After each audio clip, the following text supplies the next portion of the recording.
নমস্কার, ওঙ্কার বাংলায় আপনাদের স্বাগত। আমি আপনাদের সঙ্গে বিশ্বজিৎ।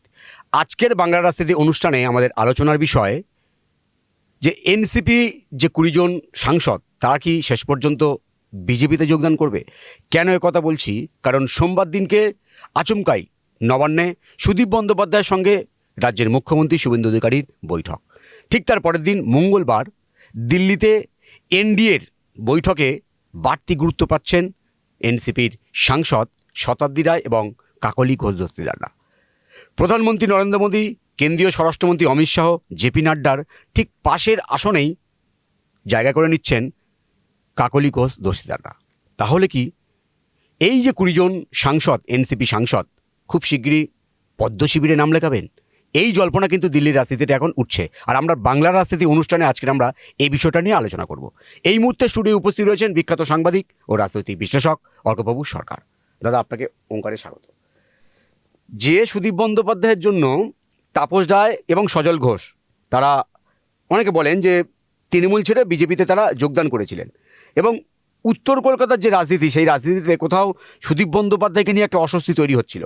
সেই সুদীপ বন্দ্যোপাধ্যায় এখন বিজেপিতে আসছেন। তাহলে তাপস রায় আর সজল ঘোষের বিরুদ্ধে কিন্তু ইতিমধ্যেই একটা জল্পনা তৈরি হচ্ছে। তাহলে ওদের কি হবে, বা ওনারা তাহলে কি প্রতিবাদ করবেন, না সুদীপ বন্দ্যোপাধ্যায়ের রাজনৈতিক ভবিষ্যৎটা কি মনে হয় আপনার? সে কি করে বলবো জয়েন করবে? এখনই তো ধরনের কোনো সম্ভাবনা দেখতে পাচ্ছি না। কারুর ইচ্ছা থাকতে পারে জয়েন করার, তো এই মুহূর্তে ওরা এনসিপিআই হিসাবেই থাকবে, স্বীকৃতিও হয়ে যাবে। আজকে এনডিএর বৈঠকে ছিল, সুদীপ বন্দ্যোপাধ্যায় গিয়েছিলেন, দেখা করতেই পারেন। সুদীপ বন্দ্যোপাধ্যায়ের নামে পোস্টার পড়েছে তাপস রায় এবং কুণাল ঘোষের নামে মধ্য কলকাতা জুড়ে, যে সুদীপকে চোর বেঈমান বলা হয়েছে। সুদীপ বন্দ্যোপাধ্যায় এখন হোমেও লাগে না, যজ্ঞেও লাগে না, মানুষের সঙ্গে কোনো যোগাযোগ নেই, কর্মীদের সঙ্গেও যোগাযোগ নেই। উনি 10 বার নির্বাচিত হয়েছেন বলে গর্বে ওনার মাটিতে পা পড়ে না, এবং অত্যন্ত লোভী, চেষ্টা করছেন মন্ত্রী হওয়ার জন্য। সেই জন্য ওনার খুব ব্যাকুলতা কিভাবে ঢোকা যায়। এদের আবার কি ভরসা, 2-3 বছর থাকবেন, তারপরে যা হওয়ার হবে।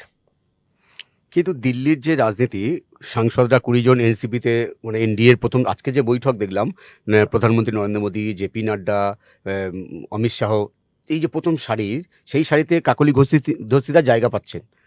তো কোথাও একটা বাড়তি গুরুত্ব দেওয়া হচ্ছে, কোথাও সংখ্যা আছে বলে দিচ্ছে, বাড়তি গুরুত্ব কিছু নয়।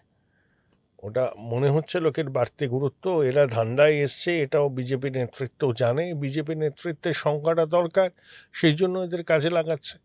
একজনকে হয়তো প্রতিমন্ত্রী বা একটা ক্যাবিনেট দিতেও পারে, নাও দিতে পারে। এদের গুরুত্ব চন্দ্রবাবু নাইডুর যা বা নীতিশ কুমারের দলের যা, তার তুলনায় নগণ্য। এদেরকে ব্যবহার করা হচ্ছে, কারণ এদের কোথাও যাওয়ার জায়গা নেই। কিন্তু দাদা, এই যে রাজনীতিটা, এর প্রভাব কি বঙ্গ রাজনীতিতে কোথাও পড়বে বলে মনে হয়? এরা অনেকেই আগামী দিনে নির্বাচনে দাঁড়াবে না, চেষ্টা করবে বিজেপিতে আসার। বিজেপিতে আসলেও টিকিট পাবে তার কোনো গ্যারান্টি নেই।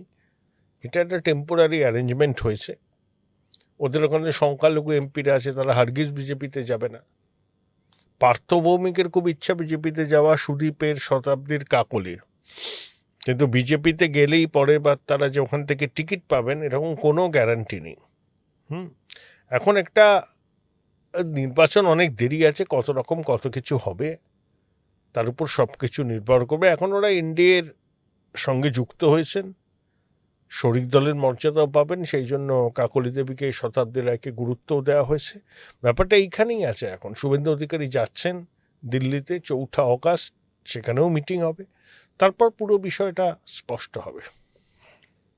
যে সুদীপ বন্দ্যোপাধ্যায়ের জন্য তাপস রায় এবং আমাদের সজল ঘোষ তারা বিজেপিতে যোগদান করলেন তৃণমূল ছেড়ে, সেই সুদীপ বন্দ্যোপাধ্যায় যদি বিজেপিতে আবার যোগদান করে, দক্ষিণ কলকাতার যে রাজনীতি, উত্তর কলকাতার যে রাজনীতি, সুদীপ বন্দ্যোপাধ্যায়ের কোনো পলিটিক্যাল কেরিয়ার নেই, এটাই ওনার শেষ টার্ম।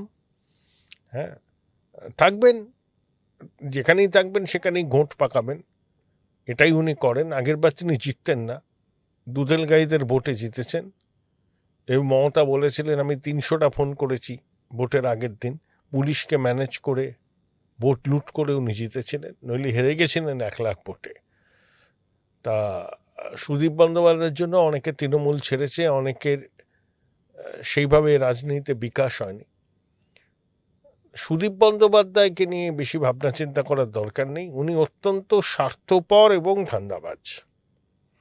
ককরোচ জনতা পার্টি আন্দোলন দিল্লিতে আমরা সবাই দেখেছি, জাতীয় রাজনীতি উত্তপ্ত হয়ে গেছে কার্যত।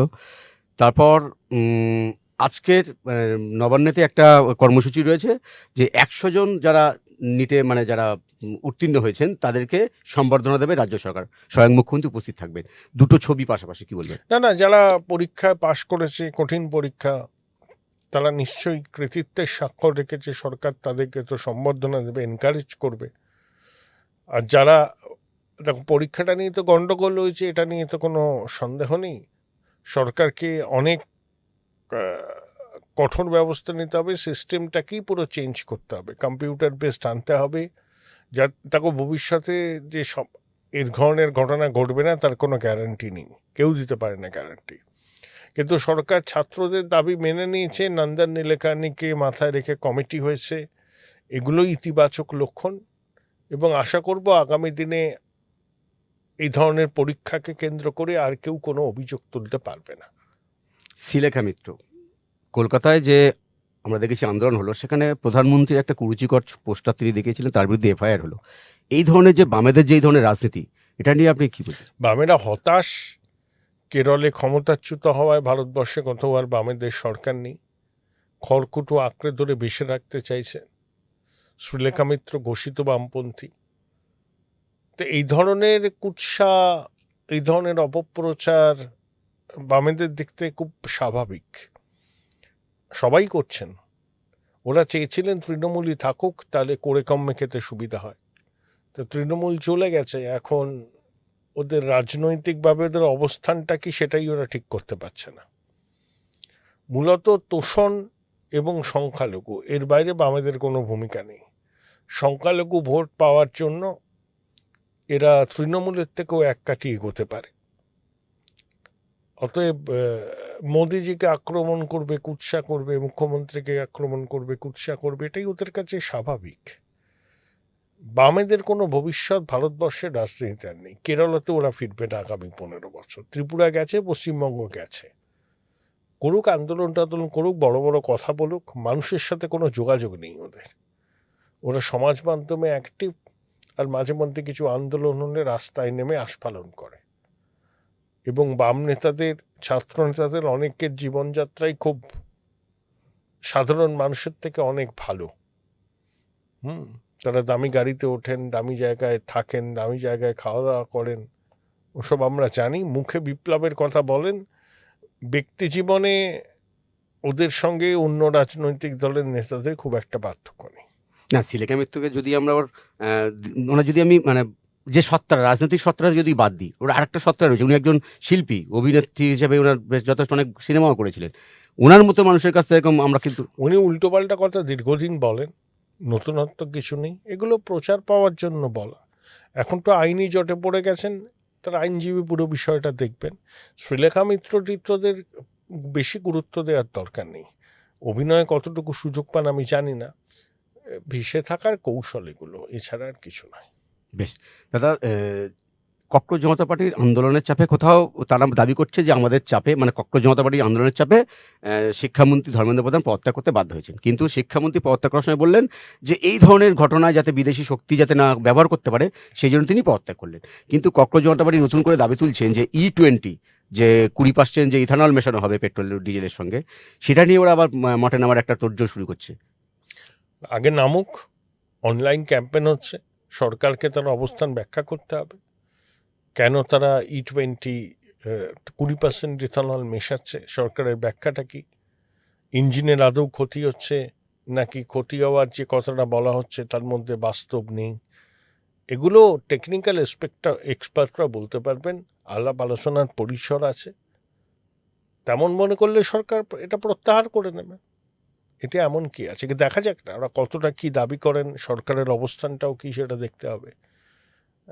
ইঞ্জিনের ক্ষতি হলে নিশ্চয়ই সরকারকে ব্যবস্থা নিতে হবে। অনেক মহল দাবি করছে যে এই যে ককরোচ জনতা পার্টির যে আন্দোলন, সরকারের কাজে তো পিছু হটতে হলো, এর থেকে শিক্ষা নেওয়া উচিত। E20টা এই মুহূর্তে অবলম্বে ভেবে দেখা উচিত। দরকারে ভেবে দেখবে, সরকারের একটা অবস্থান আছে কেন তারা E20 চালু করেছে। গাড়ির ইঞ্জিনের সত্যি ক্ষতি হচ্ছে না এটা গুজব, সেটা তো এক্সপার্টরা বলতে পারবে। এ নিয়ে অনর্থক রাজনীতি করার এখনো সময় আসেনি। ককরোচ জনতা পার্টি দাবি করতেই পারে, সরকার সেই দাবিগুলো খতিয়ে দেখবে, সরকার তাদের অবস্থান ব্যাখ্যা করবে। বেশ, দাদা একদম সত্যি শেষে চলেছে, রাজ্য রাজনীতিতে ফিরছি। নতুন সরকার আসার পর তার মুখ্যমন্ত্রী স্বয়ং তিনি বিধানসভায় দাবি করেছিলেন যে এবারে প্রত্যেক দপ্তরে যে ক্র্যাক রিপোর্ট সেটা সামনে আনা হবে। তো শোনা যাচ্ছে আজকে বেশ কয়েকটা দপ্তরের রিপোর্ট সামনে আসবে, 3:30 নাগাদ একটা পিসি আছে। তার আগে যেটা আমাদের কাছে তথ্য যেটা এসছে যে ইতিমধ্যে যে আমফানের যে ঝড় হয়েছিল সেখানে যে তৃণমূল কংগ্রেস কতটা দুর্নীতি করেছে, মানে যতটা না বিপর্যয় হয়েছে আমফানে তার থেকে বেশি করে দেখিয়ে টাকা নেওয়া এবং 9-6 করা, এটাও সামনে এসছে। না না, এ তো একেবারে ডাকাতি হয়েছে। আমফানের ত্রাণের টাকা লুট করেছে, কোভিডের সময় টাকা লুট করেছে, পিএম কেয়ারসের যে অক্সিজেন প্ল্যান্ট বানানোর টাকা দেওয়া হয়েছিল আনইউটিলাইজ হয়ে পড়ে আছে। তৃণমূল তো লুটই করেছে। কত টাকা লুট করেছে এবার ক্যাগ রিপোর্টকে সামনে রেখে সেটা পশ্চিমবঙ্গের মানুষ জানবেন। এটা লুটের হাতে সরকার ছিল, 1,00,000 কোটি টাকার বেশি লুট হয়েছে 15 বছর বা আরও বেশি। হিসাব দিতে হবে, প্রত্যেকটা পয়সার হিসাব জনগণকে দিতে হবে, এবং যারা লুটতরাজ করেছে তাদেরকে জেলের মাটিতে গড়াগড়ি খেতে হবে। মানে রাজনীতির একটা অংশ তারা মনে করছেন যে যদি ক্র্যাক রিপোর্টগুলো সামনে আসে তাহলে মমতা বন্দ্যোপাধ্যায় যে দুর্নীতি সে তো সামনে আসবে, এমনিতে অনেক দুর্নীতি সামনে আসছে। প্রয়োজনে মমতা বন্দ্যোপাধ্যায়ের প্রতি এফআইআর করা হবে, সন্ধ্যাবতী ইঙ্গিত দিয়েছেন। না, মমতা বন্দ্যোপাধ্যায় গ্রেপ্তার হতে পারে আশঙ্কা। সে কি করে বলবো? এফআইআর আগে হোক, তারপরে। আপনাকে অসংখ্য ধন্যবাদ আমাদের সময় দেওয়ার জন্য। জাতীয় রাজনীতির প্রেক্ষাপটে এনসিপির গুরুত্ব এনডিএতে অবশ্যই করে বাড়ছে এবং শোনা যাচ্ছে যে এই 20 জন সাংসদ তারা নাকি পদ্ম শিবিরে নাম লেখাতে পারেন।